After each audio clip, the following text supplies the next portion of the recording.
Hello guys, welcome to throne academy. நம்ம இன்றைக்கி இந்த வீடியோ பதிவில் ஜனவரி 6க்கான நடப்பு நிகழ்வுகள் தான் பார்க்க போகிறோம். பாருங்கள், இந்த சட்டப்பேரவை இன்று கூடுகிறது. So R. N.. ரவி வந்து பார்த்திங்கன்னா உரையாற்ற போகிறான்னு சொல்லியிருக்காங்க. ஸோ அந்த நியூஸை நம்ம ஸ்கிப் பண்ணிவிட்டு, ஐராவதம் மகாதேவன் பெயரில் சிந்து வெளி ஆய்வு இருக்கை அப்படின்னு சொல்லிட்டு கொடுத்துருக்காங்க. ஐராவதம் மகாதேவன் பேரில் என்ன கொடுத்துருக்காங்கன்னா சிந்து வெளி ஆய்வு இருக்கை கொடுத்துருக்காங்க. அந்த இருக்கையை வந்து கொடுத்துருவாங்கப்பா அவங்க பேரில் சொல்லியிருக்காங்க.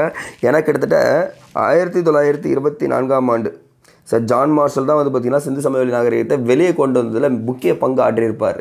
ஸோ அதன் காரணமாக தான் இந்த ஆண்டு 100ஆண்டு விழா காணப்போகுது. அப்போது சிந்து சமவெளி நாகரிகம் ஆரம்பித்து 100ஆண்டு விழான்னு சொல்லிட்டு சொல்லலாமா, கண்டுபிடிக்கப்பட்டது அதுதான் சொல்லியிருக்காங்க. பாருங்கள், அதுக்கு பரிசு தொகை இன்னி வரைக்கும் பார்த்திங்கன்னா அந்த எழுத்து முறைன்னு சொல்லுவாங்க தெரியுங்களா, இந்த சுமேரிய எழுத்து முறைன்னு சொல்லுவாங்க. அந்த எழுத்து முறையை யாரும் கண்டுபிடிக்கல.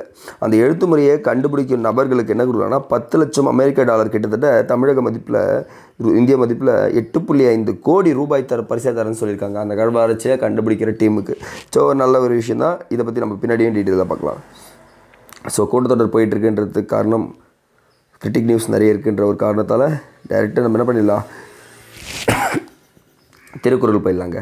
தாளாமை என்னும் தகமை கண் தங்கிற்றே வேளாண்மை என்னும் செருக்கு, பிறருக்கு உதவி செய்தல் என்னும் மேம்பட்ட நிலைமை, முயற்சி என்னும் சொல்லப்படுகின்ற உயர்ந்த பண்பில் நிலைத்திருப்பது.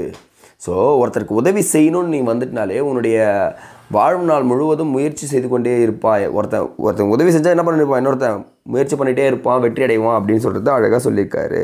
ஸோ அப்போ உதவி கண்டிப்பாக பண்ணுங்க அப்படின்றத சொல்லிடுறேங்க. Next one. ஸோ இதுதான் சிந்து சமவெளி நாகரிகமும் தமிழ்நாட்டின் இரும்பு காலமும் சமகாலத்தவை அப்படின்னு சொல்லியிருக்காங்க. நான் சொல்கிற ஃபேக்ட்லாம் அப்படியே நோட் பண்ணிட்டே வாங்க போகலாம். சிந்துவெளி நாகரிகம் முதலில் 1924 உலகுக்கு அறிவிக்கப்பட்டது. யாருன்னு பார்த்தீங்கன்னா சர் ஜான் மார்ஷல் கொடுத்துருக்காங்களா. First point.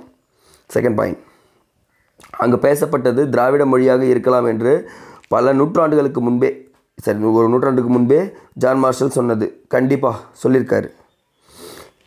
சிந்து சமவெளி நாகரிகத்தை பெரியார் ஈவேரா இருக்கார்ல, விடுதலை என்னும் நாளில் கட்டுரை எழுதியிருக்காரு. அண்ணாவும் அவர் அந்த சிந்து சமவெளி நாகரிகத்தை சொல்லியிருக்காருங்க. அதே மாதிரி சிவகங்கை மாவட்டம் கீழடி, அப்போ எந்த இடத்துல கீழடி இருக்குன்னா சிவகங்கை மாவட்டத்தில் கீழடி இருக்குது. அந்த இடத்துல என்ன பண்ணுறாங்க பார்த்தீங்கன்னா சிந்து சமவெளி நாகரிகத்துக்கும் நமக்கும் வணிகம் நடந்திருக்குதாக கூறியிருக்கிறார்கள். இதை மட்டும் நோட் பண்ணுங்கம்மா, போதும். அடுத்து இதெல்லாம் வேண்டாங்க, ஸ்கிப் பண்ணிக்கலாம். ஓகேங்க, ஐ திங்க் இன்றைக்கி நியூஸ் இவ்வளோ தான் இருக்குது. ஸோ டெய்லி நியூஸ் பேப்பர் படிங்க. நம்ம டெலிகிராமில் ஜாயின் பண்ணதுங்க, டெலிகிராம் கீழே டிஸ்கிரிப்ஷன் தரேன், ஜாயின் பண்ணிக்கோங்க. தேங்க்யூ.